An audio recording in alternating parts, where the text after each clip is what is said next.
இது தொடர்பான கருத்துக்களை பகிர்ந்து கொள்வதற்காக மூத்த பத்திரிகையாளர் திரு தராசு ஷாம் இணைகிறார். வணக்கம் திரு தராசு ஷாம். இந்த நிகழ்வை எப்படி புரிஞ்சுக்கலாம்? இது இயல்பான ஒரு அணுகுமுறை, ஆளுநர் இருக்கக்கூடிய அவருடைய விருப்பம் சார்ந்த ஒரு விஷயம் அப்படின்னு புரிஞ்சுக்கலாமா, அல்லது காங்கிரஸ் ஆதரவு கொடுத்திருக்கிறது, அதற்கு பின்னால் ஏதேனும் அரசியல் நடக்கிறதா அப்படின்ற ஒரு கேள்வியும் உள்ளது. உங்கள் பார்வை. ஆளுநருக்கு விருப்ப உரிமை இதுல கிடையாது.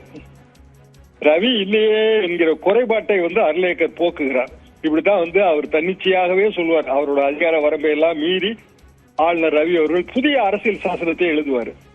இதுல அரசியல் சாசனத்தை தெளிவு இல்லாம இருந்தா பிரசிடென்ட்ஸ் இருக்கு. ஆல் இண்டியா பிரசிடென்ட்ஸ் எத்தனை வேணும் உங்களுக்கு? 1989 செகண்ட் லார்ஜஸ்ட் பார்ட்டி தான் VP Singh. First largest party Rajiv Gandhi தலைமையிலான காங்கிரஸ். அவங்க ஆட்சி அமைக்க விருப்பம் இல்லைன்னு சொன்னாங்க. விபி சிங்க்கு அந்த வாய்ப்பு வந்தது. கிட்டத்தட்ட 1.5 வருஷம் ஆட்சி நடந்தது. அடுத்த நரசிம்மராவ் ஆட்சி மெஜாரிட்டி கிடையாது. மன்மோகன் சிங் ஆட்சிக்கு மெஜாரிட்டி கிடையாது. இங்க ஜானகி அம்மாள் ஆட்சிக்கு மெஜாரிட்டி கிடையாது. கொரோனா ஆட்சி அமைக்க சொன்னாரு. 1 மாசம் டைம் கொடுத்தாரு. மெஜாரிட்டி நிரூபிக்க வேண்டிய இடம் சட்டமன்றமா இல்ல லோக் பவனா? எத்தனையோ சுப்ரீம் கோர்ட் தீர்ப்பு இருக்குல்ல, சட்டமன்றத்துல மெஜாரிட்டி நிரூபிக்கணும்னு. அப்புறம் இவர் தாவேக்காவை அழைக்க வேண்டியதானே. அவங்க மெஜாரிட்டியை நிரூபிக்கலைன்னா அவங்க ராஜினாமா பண்ணிட்டு போறாங்க. ஒருவேளை நல்ல வாய்ப்புங்க. ஒரு ஆளுங்கட்சி மெஜாரிட்டிக்கு சற்று குறைவாக இருக்கிறது. அப்போ ஒவ்வொரு சட்ட திருத்தத்தின் போதும் எல்லா கட்சிகளையும் கலந்தாலோசிக்க வேண்டும்ங்கிற பொலிட்டிக்கல் கம்பல்ஷனுக்கு போறாங்க. தமிழ்நாடு இது வரைக்கும் அப்படி சந்தித்திராது.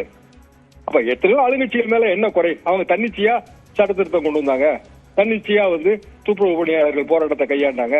தொழிலாளர் விரோத போக்கு வச்சிருந்தாங்க. இதான குறைபாடு. இப்ப அந்த வாய்ப்பு நல்வாய்ப்பாக தமிழ்நாடு ஜனநாயகத்துக்கு அமைஞ்சிருக்குல்ல. தாவேகா மைனாரிட்டி ஆட்சியா கன்டினியூ பண்ணா ஜனங்களுக்கு நல்லது தானே.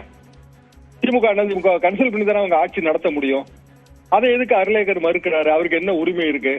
என்ன அதிகாரம் இருக்கு? எத்தனையோ விஷயங்கள் நீதிமன்றத்தில் தெளிவா சொல்லப்பட்ட விஷயம் தான். இவர் தன்னிச்சையா முடிவு எடுக்கிறாரு. அவர் முன்னாடி எதுக்குங்க மெஜாரிட்டி நிரூபிக்கணும்? அதுதானே சட்டமன்றம் ஒண்ணு வச்சிருக்கிறோம். குறைந்தபட்சம் 2 வார டைம் கொடுக்கணுங்க நியாயமா. ஜானகி அம்மாளுக்கு கிட்டத்தட்ட 1 மாசம் டைம் கொடுத்தாரு அன்னைக்கு கவர்னர் குராரா 1988. இதை விட வேற என்ன பெரிய உதாரணம் வேணும்? ராஜ்பவன்ல இருக்க பழைய ஃபைல் எல்லாம் புரட்டி பார்த்தா தீர்ந்து போச்சு. இது உண்மையாக இருக்கும் பட்சத்தில் அர்லேக்கர் செய்வது ரொம்ப பெரிய தவறு.